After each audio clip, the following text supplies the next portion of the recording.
Boa noite. É tão bom estarmos juntos aqui na igreja. Quem não veio, perdeu. Você que está em casa só não está perdendo porque você está nos acompanhando do outro lado. Então, seja muito bem-vindo nessa quarta-feira. Aqui é a Igreja Adventista Central de Campo Grande, para você que nos assiste, e a todos os amigos que estão presentes aqui. É um privilégio estarmos juntos nessa noite para adorar o nome de Deus. Eu sei que é um privilégio, porque todos nós temos um dia a dia corrido, e quando a gente senta aqui, o milagre se fez. Eu não sei se vocês estavam esperando o frio, mas a gente nessa cidade vê chuva, já acha que está frio, né? Nem sempre acontece isso. Eu, por exemplo, imaginava que estivesse frio lá fora, mas para mim, meu critério, não está. Nós viemos, de qualquer maneira, aqui, com frio ou com calor, nos aquecermos um ao outro, o coração do outro, para que a gente possa prosseguir na nossa semana, felizes, abastecidos pelo poder e amor de Jesus. Você já viu ali que o nosso livro de hoje é Naum. Algumas semanas atrás, o nosso pastor deu oportunidade para alguns de nós escolhermos livros da Bíblia para compartilharmos histórias da Bíblia com vocês. E é a primeira vez que eu tenho a oportunidade de compartilhar o livro de Naum. Na quarta-feira passada, haviam algumas crianças a mais do que hoje. Eu fiquei pensando, o que eu vou falar para a igreja e para quem está em casa, se tem crianças assistindo hoje a nossa mensagem sobre Naum. Daí eu fiquei pensando, sabe, Naum é a continuação da história de Jonas. Nós ouvimos a história de Jonas e, quando eu era criança, fiquei muito feliz e satisfeita. Jonas, por fim, cumpriu a orientação de Deus, o povo de Nínive se arrependeu e pronto, acabou a história. Mas isso há muito tempo atrás, quando eu era criança. Depois nós crescemos e descobrimos que a história tem uma continuação. E hoje é o fim da história. Mais ou menos o fim da história, porque o fim mesmo da história, nós estamos chegando bem pertinho dele. Bem pertinho. O fim mesmo da história é o que nós estamos vivendo agora, daqui para frente. Os últimos capítulos. E se você está nos assistindo aqui do Brasil, você está acompanhando que nós estamos num momento difícil também do nosso país. Aliás, não são só os brasileiros que estão preocupados, outras pessoas de outros países também. Até a ONU, que é um órgão mundial, está de olho para ver se vai dar tudo certo por aqui. Né? Nós não sabemos, mas oramos para que Deus abençoe os líderes do nosso país, a nossa casa, a nossa família, que a gente possa fazer a diferença onde nós estivermos. Nós não temos o intuito de conversarmos sobre política, mas como amantes da palavra de Deus, nós temos o dever de ter um bom convívio. E esse dever é o seu dever também aí de casa. A gente ter uma boa convivência. Nem sempre tudo deu certo nesse convívio, e nem sempre tem dado certo, desde que o mundo é mundo com pecado. Eu gostaria de compartilhar com vocês um vídeo de 5 minutos, com um resumo do que nós vamos falar aqui. Às vezes a gente faz o resumo depois, mas eu prefiro falar antes, e eu vou destacar alguns pontos daquilo que nós vamos assistir agora. Eu espero que vocês aproveitem, porque é bem didático a explicação sobre o livro de Naum. Vamos assistir? 5 minutos.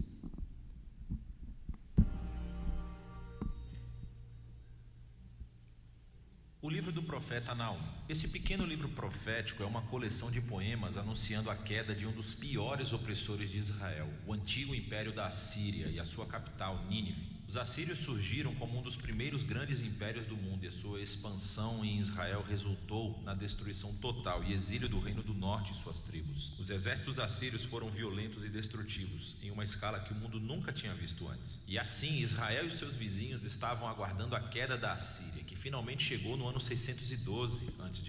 Os babilônios se levantaram e começaram uma rebelião que alcançou Nínive e derrubou o império assírio. E assim, o capítulo 2 descreve a queda de Nínive em poesia vívida, e o capítulo 3 explora a queda do império como um todo. Mas esse livro não é apenas um discurso irado contra os inimigos de Israel. O capítulo introdutório nos mostra que há muito mais acontecendo aqui. O O livro abre com um poema incompleto do alfabeto que começou descrevendo uma aparência poderosa da glória de Deus. É muito semelhante a como o livro anterior, Miqueias, começou e como o próximo livro, Abacuque, vai concluir. E é Deus, o Criador Todo-Poderoso, vindo para confrontar as nações e trazer sua justiça ao mal deles. E o poema começa citando a famosa linha da autodescrição de Deus, após o incidente do bezerro de ouro no livro de Êxodo, capítulo 34. O Senhor é tardio em irar-se, e Ele é grande em poder. Ele não vai deixar o mal impune. E assim o resto do poema vai e volta, contrastando o destino das nações violentas e arrogantes com o destino do remanescente fiel de Deus. Quando Deus derruba todos os impérios arrogantes, Ele provê refúgio para aqueles que se humilham perante Ele. Ora, aqui está o que é realmente interessante. Você pensou que esse livro era apenas sobre a Assíria, mas Naum, na verdade, não menciona Nínive ou a Assíria no capítulo 1. E quando ele descreve a queda dos bandidos, ele usa a linguagem de Isaías sobre a queda da Babilônia, que aconteceu muito mais tarde na história. E não apenas isso, Naum também descreve a queda dos inimigos como uma boa notícia para o remanescente do povo de Deus. É uma alusão direta às boas novas de Isaías sobre a queda da Babilônia. E assim, todos esses pequenos detalhes do capítulo 1 se juntam para criar um ponto-chave. Para Naum, a queda de Nínive está sendo apresentada como um exemplo, como uma imagem de como Deus atua na história em todas as épocas. Como Ele não permitirá que os impérios arrogantes ou violentos de nosso mundo durem para sempre. E assim, a mensagem de Naum é na verdade muito parecida com a de Daniel. A Assíria está em uma longa linha de impérios violentos ao longo da história. E o destino de Nínive é um memorial ao compromisso de Deus de derrubar os violentos e arrogantes de todas as épocas. Com essa perspectiva do capítulo de abertura, o livro retorna ao foco na Assíria. E assim o capítulo 2 descreve a batalha de Nínive e a queda da cidade em estágios progressivos. Então, primeiro vemos a linha de frente dos soldados babilônicos. E então nós lemos sobre o ataque dos carros. E então o caos nas muralhas da cidade quando a cidade é violada. Depois o massacre do povo de Nínive e logo o saque da cidade. O capítulo 3 continua descrevendo os resultados da queda da cidade pelo império como um todo. Então Naum começa anunciando uma desgraça sobre a cidade cujos reis a construíram com o sangue dos inocentes. É uma imagem de como a injustiça foi construída no próprio sistema que fez a Assíria ter tanto sucesso. Mas a violência dele semeou as sementes da sua própria destruição. E assim a Assíria cairá diante da Babilônia. O livro conclui com uma provocação contra o rei caído da Assíria. Ele está ferido com uma ferida fatal, e dentre todas as nações que ele oprimiu uma vez, ninguém veio para ajudá-lo. Em vez disso, eles cantam e celebram a sua destruição. E é assim que o livro termina. Agora, esse é um livro sombrio, mas é importante ver como a mensagem de Naum aborda os trágicos e perpétuos ciclos de violência e opressão humanas em todas as épocas. A história humana está cheia de tribos e nações se elevando e usando a violência para pegar o que querem, resultando na morte de inocentes. E o livro de Naum usa a Assíria e a Babilônia como exemplos para nos dizer que Deus está entristecido e que se importa com a morte dos inocentes, e que a sua bondade e a sua justiça o obrigam a orquestrar a queda de nações opressoras, e o juízo de Deus sobre o mal é uma boa notícia, a menos, claro, que você seja Assíria. O que nos traz de volta para a conclusão do poema de abertura do capítulo 1, o que nos diz que o Senhor é bom e um refúgio no dia da aflição. Ele cuida daqueles que se refugiam nele, e assim o pequeno livro de Naum convida todos os leitores a se humilharem diante da justiça de Deus e a confiar que, em seu tempo, ele derrubará os opressores de todo tempo e lugar. E é disso que trata o livro de Naum. Gostaram? Então, em rápidas palavras, tivemos um painel geral. Gosto muito dessa série de vídeos que tem sobre cada livro da Bíblia, do Antigo e do Novo Testamento, porque é bem didático, esclarece bastante e nos ajuda a aplicarmos para a gente mesmo. Vamos falar sobre esse verso que traz ali no final, mas que ele, na verdade, seria a conclusão, mas ele aparece no começo do capítulo 1. Mas, antes disso, eu queria ler só um pedacinho do verso 2 do capítulo 1 de Naum. Se você já está com a sua Bíblia aberta aí em Naum, vamos ler o verso 2, só um pedacinho, e também o verso 3 inteiro. Do verso 2, eu gostaria de ler quando diz assim no início: o Senhor é Deus zeloso. Ele é vingador e vingador. Aí no verso 3 diz: o Senhor é tardio em irar-se, mas grande em poder.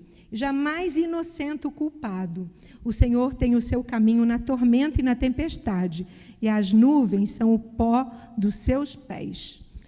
Então, qual é a diferença entre a ira de Deus e a sua ira quando você fica irado? Qual é a diferença entre essas duas iras aí? Deixa eu ver se eu me acerto aqui. Daqui a pouco vai aparecer ali o primeiro slide. Mas a diferença é que nós, seres humanos, obrigada. Nós, seres humanos, nós sentimos ira em relação às pessoas. Nós ficamos com raiva, muita raiva das pessoas. E Deus tem a ira dele, não é com as pessoas, é com o que mesmo, hein? Com o pecado. Então, essa é a principal diferença. E isso nos assusta, porque todas as vezes que a gente fala em ira, nós estamos relacionando isso a pessoas. E Deus não pensa assim. A maneira dele é um pouco diferente. Ela é contra os efeitos do pecado. Por isso, essa história que nós vimos aí.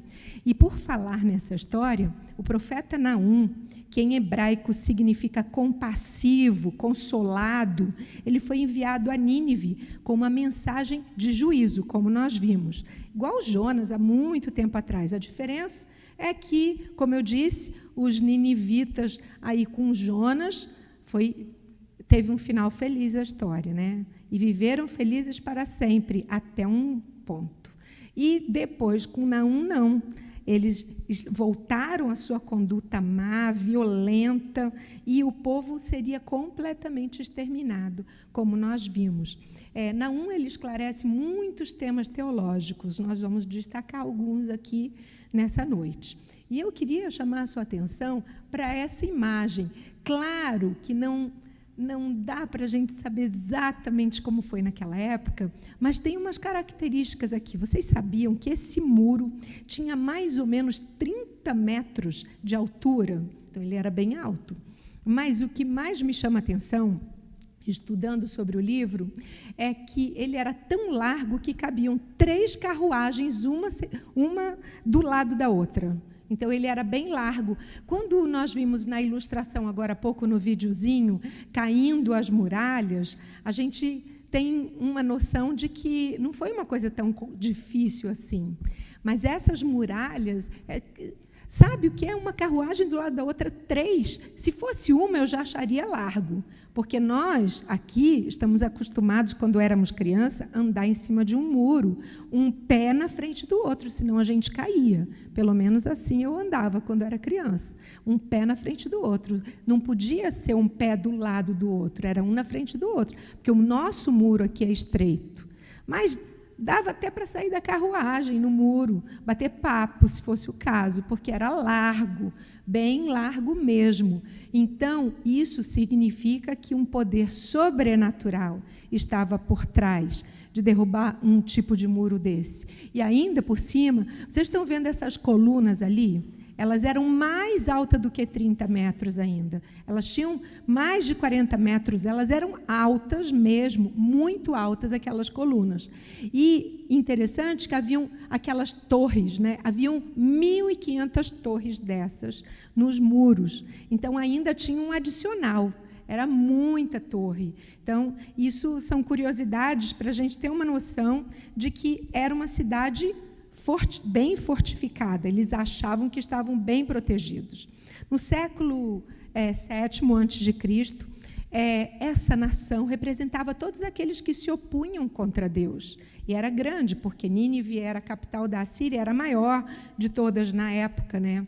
E, apesar do poder da Assíria ser tão controlador e dominar parte do mundo bíblico nesse século, os abusos, a rejeição, as advertências proféticas que Deus mandava, transbordaram o cálice, transbordaram a taça do juízo de Deus. E, assim, o povo judeu estava apavorado. Eles estavam super assustados, mas quem estava preparando a sentença não era o povo, era o próprio Deus, em outra dimensão. Contudo, Eugene Peterson diz assim, deixa eu colocar esse pensamento aí. Vamos ver se eu... Isso. A maneira característica de Deus agir é no silêncio. Sabe, os judeus, eles não estavam sabendo exatamente o que estava acontecendo no bastidor, mas Deus agia no silêncio. E na sua vida e na minha, Ele faz a mesma coisa, por meio da oração. Se estamos condicionados a reagir apenas a tudo que faz barulho, e as coisas grandes, nós vamos perder a palavra e a ação de Deus. É tempo de fazermos silêncio para ouvir a voz de Deus. É tempo de estarmos com o nosso ouvido sensível para ouvir o que Deus fala. A mensagem do profeta nos adverte igual advertiu o povo judeu do tempo passado. E aqui nesse verso que eu acabei de ler com os irmãos, apresenta umas verdades muito boas sobre Deus. Aqui diz assim, Deus, Ele é tardio em irar-se, demora, hein?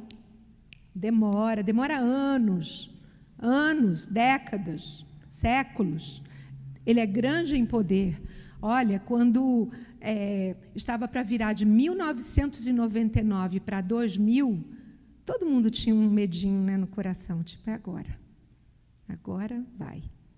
Nós estamos em 2022. Agora a gente já não sabe mais o que espera, porque a gente fica assim, 2023, quem sabe quando é 2100, não sei, 2050. A gente não pensa, mas nessa virada muita gente ficou bem chacoalhada, de 1999 para 2000.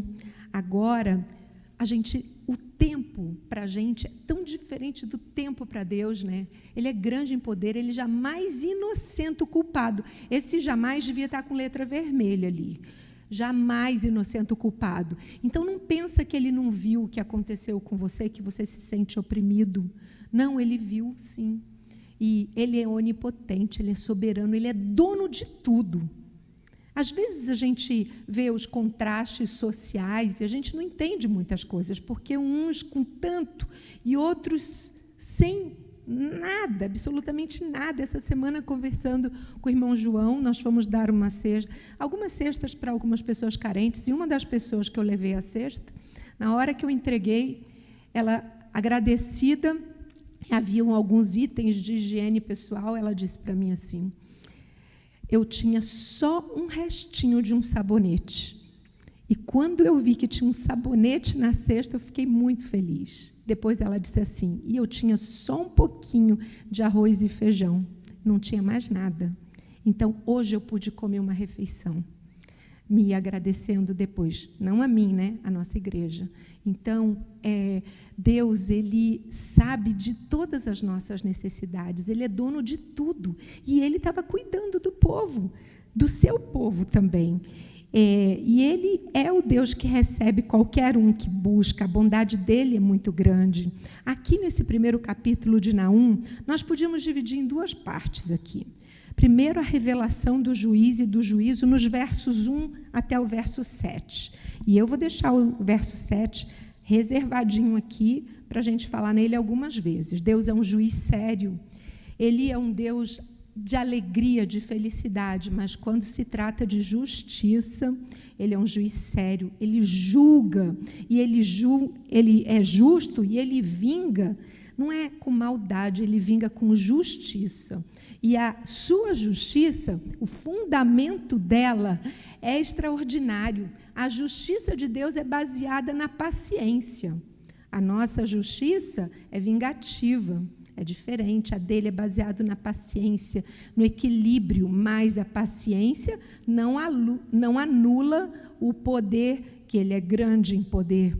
Contudo, aos que o buscam em qualquer situação, sempre vão encontrar refúgio na sua presença, sempre na sua presença, que é cheia de misericórdia, de graça. Assim, a única forma de nós sermos absolvidos no dia do juízo, porque nós também seremos julgados por Deus, é a gente se aliando a esse juiz, que é o nosso juiz.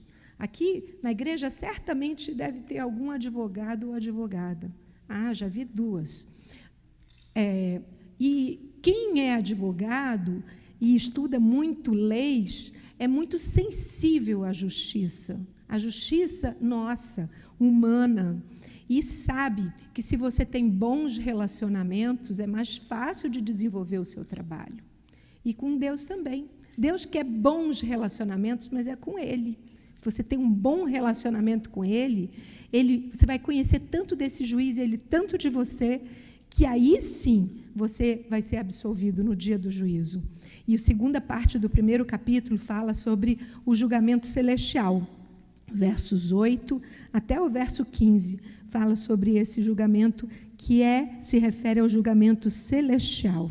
E aqui no julgamento celestial, cidades opulentas, aparentemente invencíveis, se orgulham da sua política, da sua filosofia, que são completamente contrários aos princípios revelados na Bíblia que se referem ao céu.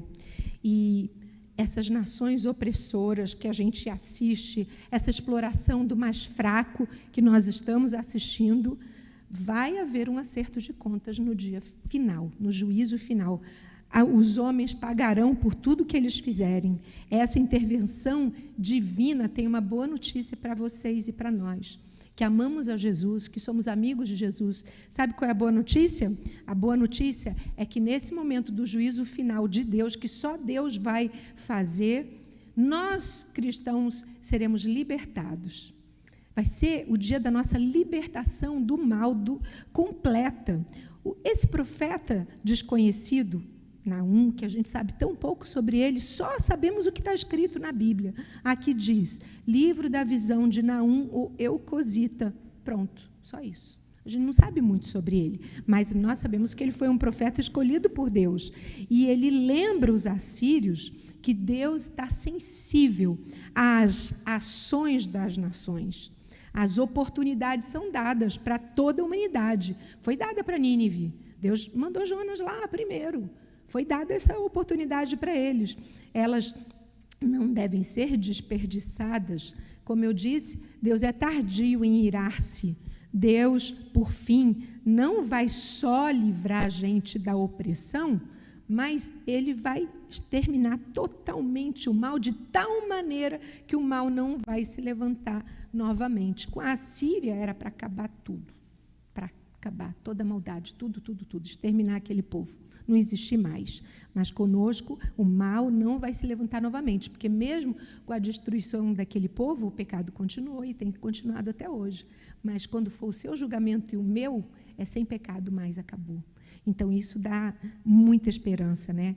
Nós estamos enlameados, eu acho que essa é a melhor palavra, enlameado. Eu não sei quantos de vocês já foram para o sítio, para a fazenda, num dia de chuva, numa estrada de chão. E o carro ficou ali preso na lama, e você tentava tirar aquele carro e derrapava, e não ia. Eu vivi muito isso, indo para onde moravam os meus avós. E nós tínhamos que sair do carro e ajudar meu pai a empurrar o carro. E a gente ficava de lama até... né? Depois a gente chegava lá e fazia toda a limpeza daquilo ali. Mas era lama. A gente chegava, a primeira coisa, queria logo lavar para ela não ficar dura, né? Então, para poder a gente dormir limpinho. Mas enlameado não é uma situação confortável. Você não quer entrar no carro cheio de lama, você não quer sujar nada. Mas aqui nós estamos cheios de lama, numa sociedade cruel. E essa sociedade cruel faz com que a gente tenha vontade de buscar o nosso Deus mais. E mesmo quando passamos por injustiças, perseguições, eu não sei se você está me ouvindo, você que está me ouvindo está vivendo um momento de perseguição, de dificuldade, ou você que está me vendo e ouvindo ao vivo está sofrendo algum tipo de crueldade. Existe um Deus bondoso que lá em Naum, capítulo 1, verso 7, diz assim: o Senhor é bom, Ele é fortaleza no dia da angústia e conhece os que nele se refugiam. O Senhor é bom, Ele é um refúgio em tempos de angústia. Que verso lindo, maravilhoso. Se tivesse que ficar só com ele do livro de Naum, nós teríamos uma mensagem já completa, riquíssima. Mas nós temos aqui um desenvolvimento de toda uma história, né?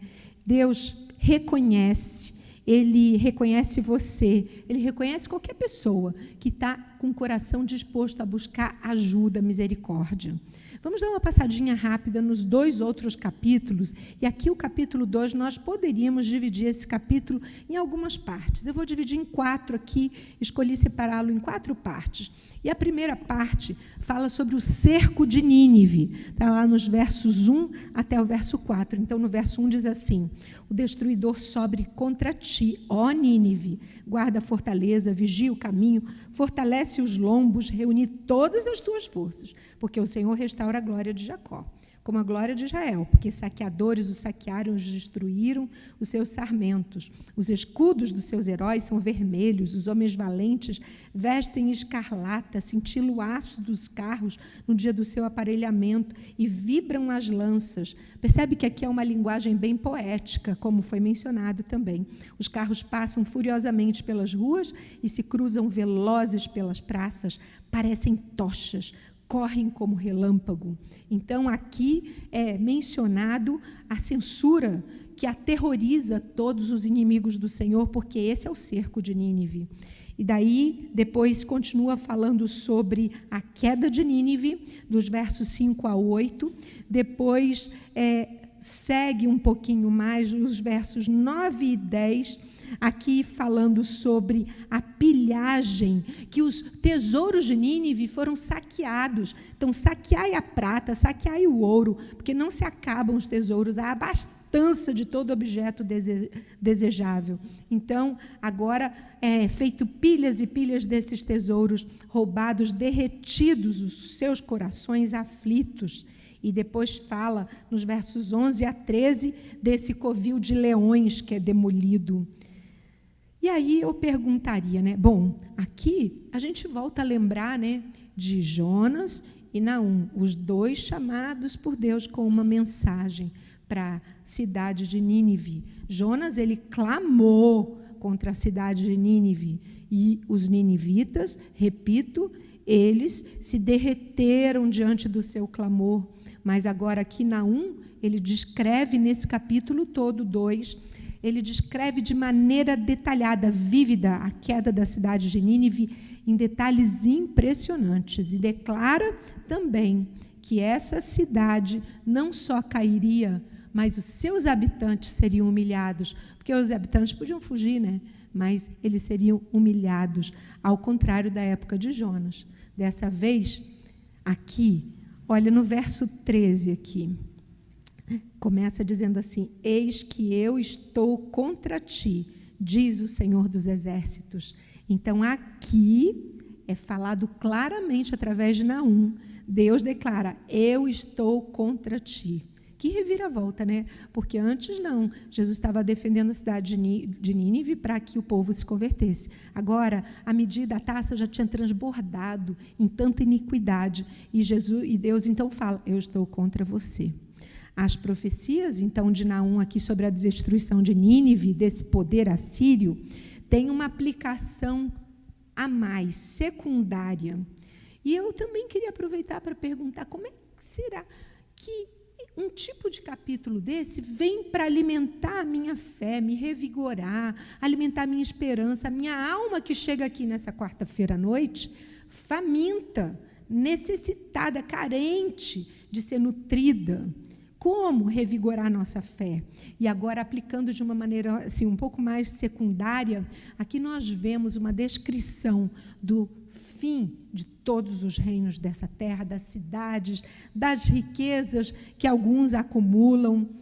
Essa cidade, Campo Grande, as demais cidades, o mundo inteiro vai ser completamente devastado, destruído, durante um período de 1000 anos após a segunda vinda de Cristo. Nós teremos um planeta completamente desolado, devastado. E aqui, em Naum, capítulo 2, verso 10, diz: a desolação, ruína, vacuidade, e vai se repetir isso nesse período do milênio, tudo desolado. É surpreendente como algumas pessoas confiam tanto em alianças. Alianças, nós estamos ouvindo muito essa palavra nos últimos dias, nas últimas semanas. Aliança. Então, há discórdia, há alianças, há um poder militar, há riqueza, e tudo isso é uma falsa segurança.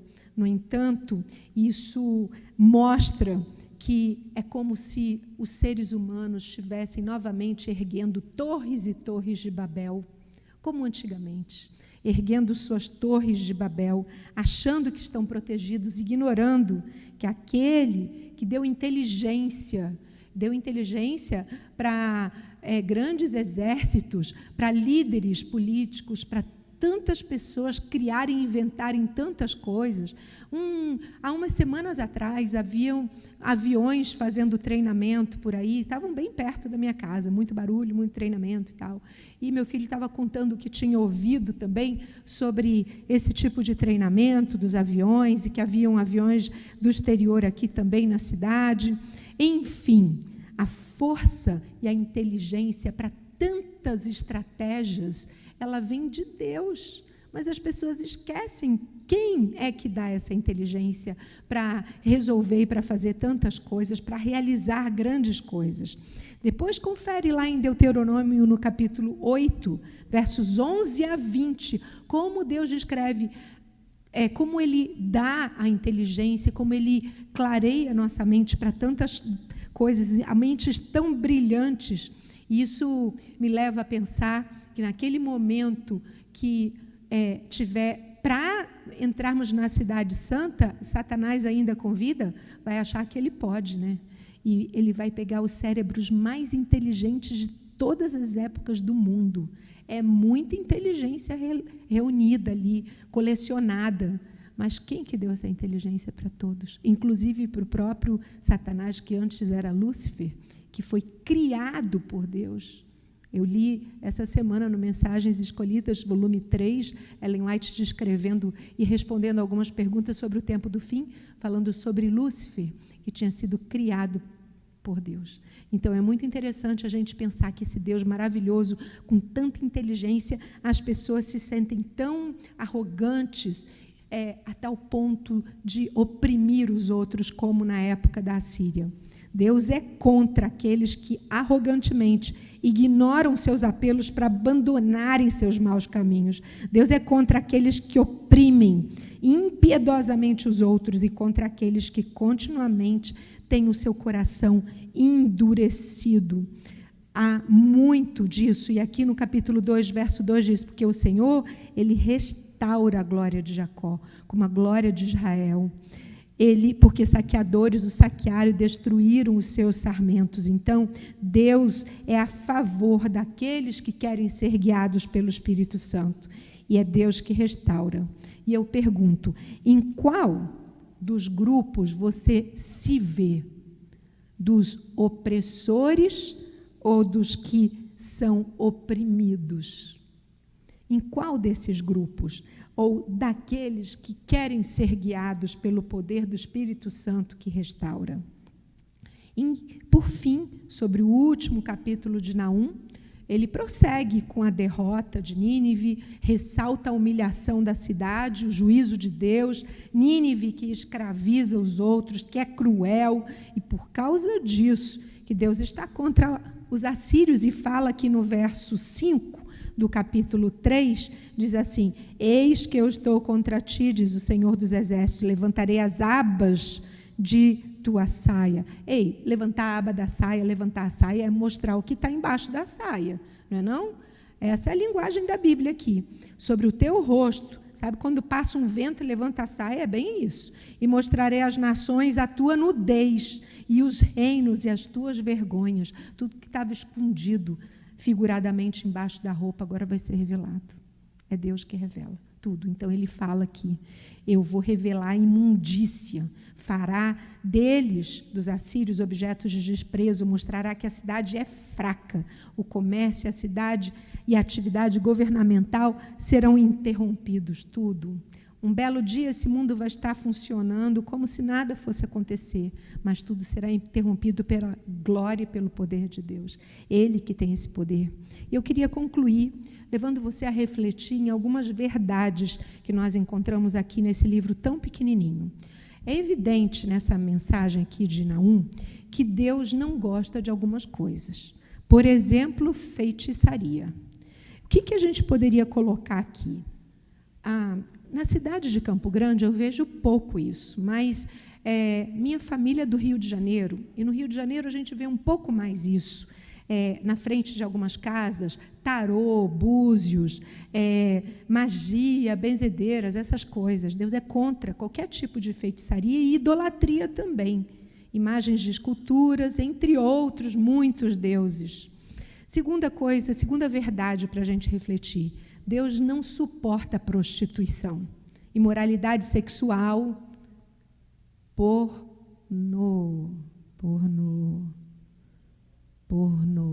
pornografia, né? Então, Deus não se agrada disso não, tá? Deus não se agrada dessa palavra, Ele não gosta disso. Mentira, também não. Mentira de tipo nenhum. Nem dizer que você não copiou alguma coisa de outra pessoa, seja um documento, seja um livro, seja uma música, seja, quem é estudante, uma prova. Deus não se agrada. Roubo, violência verbal. Violência verbal é tão doída, é tão opressora. Esses pecados atraem a santa ira de Deus contra a terra. Várias lições espirituais nós podemos tirar.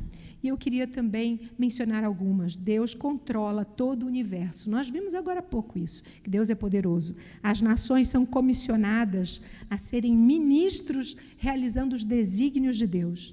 Segundo, nós aprendemos que Deus, Ele dá liberdade.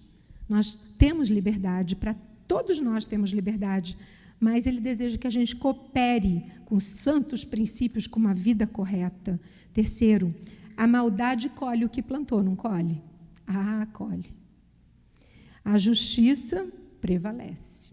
Então, é um pouco melhor eu pensar assim, que embora a maldade colhe o que ela plantou, e tem pessoas que são muito cruéis com as outras, tão cruéis, que elas tiram do outro a oportunidade de viver uma vida com saúde. Mas aqui diz que a justiça é a que prevalece no final. Deus mantém um registro da pecaminosidade das nações todas. E quando ultrapassam uma certa medida, a consequência é o juízo. Então, está ali, beirando transbordar. Nós estamos nessa beirinha, assim, mais uma gotinha e transborda. Bom, fim da história. Nínive foi destruída em 612 a.C. Nínive reflete a nossa sociedade, reflete o momento que nós estamos vivendo. Eu queria mostrar um texto pequenininho de Ellen White, que diz assim: o orgulho está em Profetas e Reis, página 366. O orgulho da Assíria e sua queda devem servir como uma lição objetiva para o fim do tempo.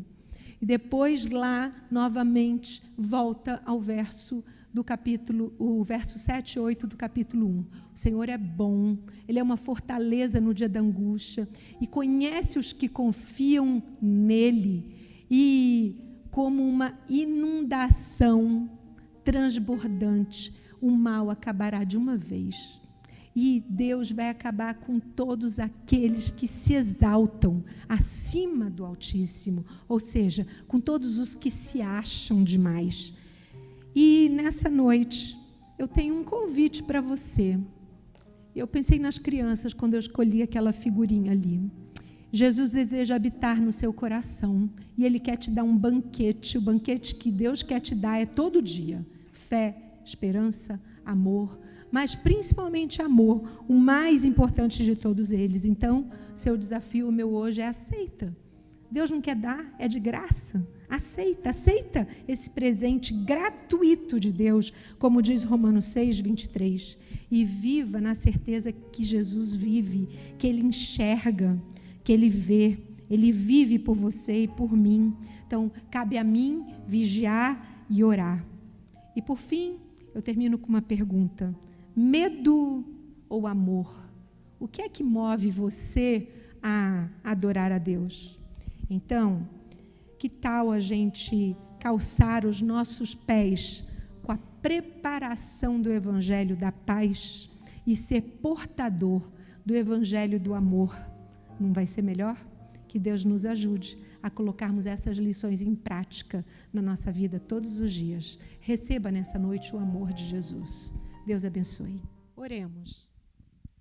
Nosso Pai querido, nosso Deus eterno, poderoso, nós estamos com o nosso coração cheio de gratidão pelo seu amor para conosco, em nos trazer uma mensagem para fortalecer a nossa fé, o nosso amor, a nossa esperança, a nossa paz. Nós te agradecemos porque o Senhor é um Deus justo e desejamos corresponder com todo o amor que o Senhor tem para conosco. Leva-nos com a sua proteção e segurança para a nossa casa e que possamos continuar vivendo cada dia dessa semana para caminhar, Senhor, por caminhos que nos levam mais perto de Jesus e contagiar outras pessoas para estarem perto de Ti também. Essa é a nossa oração, no nome de Jesus Cristo, nosso Salvador querido. Amém.